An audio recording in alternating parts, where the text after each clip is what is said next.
纳尼？杰克竟然被扇巴掌了，这是怎么回事？我们接着看《侠探杰克》第3季第5集。上一集结尾呢，苏珊被麦凯比的人包围了，杰克联系不上对方，于是联系了 DA 3人组的瘦子。瘦子一通操作呢，就查到了仓库的电话，立刻拨打了过去。苏珊听到铃声以后有些奇怪，想到自己手机没信号呢，就接了起来。手机叫他快跑，来不及了，枪战开始。2v3，苏珊2人暂时被压制，还好杰克赶到，他假装配合麦凯比的队友，其实从背后一枪撂倒了对方，于是场面变成3v2。苏珊呢解决掉了另一个，就在他准备解决最后一人时，杰克阻止了他，你总得给我留一个活口，不然我就是那唯一的活口，太可怜。然后杰克叫苏珊跑路的时候处理掉电脑，还顺手捡起了他掉落的警徽，接着又合力掩护2人撤离，最后才装作才开到现场的样子，带上了队友小辫子。结果呢，他故意一头开进了泥地里，装作陷进去以后，才没办法追上去。但至少他们拿到了娃娃的电脑，也不算完全无功而返。而小辫子呢，则在路上给麦凯比汇报说，对方使用 Glock 8成是联邦特工。回到庄园以后啊，杰克在小辫子的指挥下处理掉了2名队友的尸体。小辫子告诉他这里的潮汐很适合处理尸体，于是杰克记住了这些细节。接着呢，他又联系了一下苏珊，一番嘘寒问暖。这部剧目前杰克就2个妹子，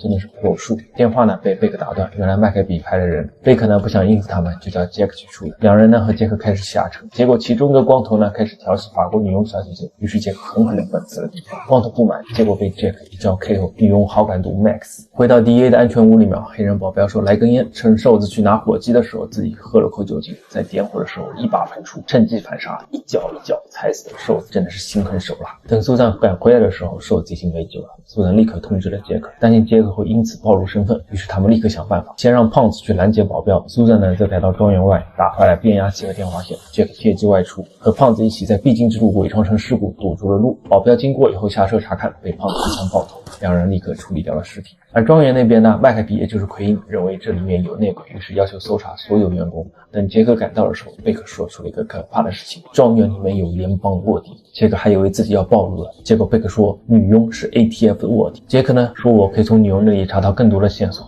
但是呢已经来不及了，女佣被魔山打死了。杰克有些生气，但只能指责对方杀人太快，让我们没了线索。他气得打了魔山一拳，魔山血槽减1，魔山一巴掌扇过来，杰克被打出了脑震荡，还流了鼻血。清洗掉血迹以后，杰克和小辫子一起去处理掉了女佣小姐姐的尸体。小辫子一直在逼逼杰克呢，本来就心里不好，于是给了他一拳，让他安静了下来。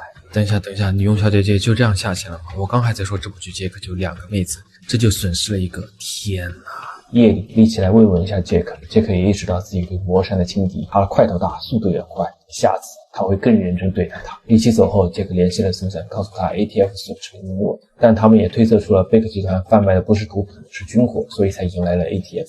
第二天一早呢，奎因召唤贝克和杰克一起去仓库，又一个大买卖。哎呀，但是奎因和杰克碰到的话，不就暴露了呢？杰克立刻通知了苏珊，苏珊立刻以这个理由劝他不要去，但杰克觉得自己有光环附体，他决定赌一把，毕竟他不去的话，剧情就推进不下去了。而杰克就要赌奎因是真的失忆，那就不认识他了。等他们赶到仓库以后，杰克十分期待和奎因的见面。那么接下去剧情到底会怎么样呢？且看下回分解。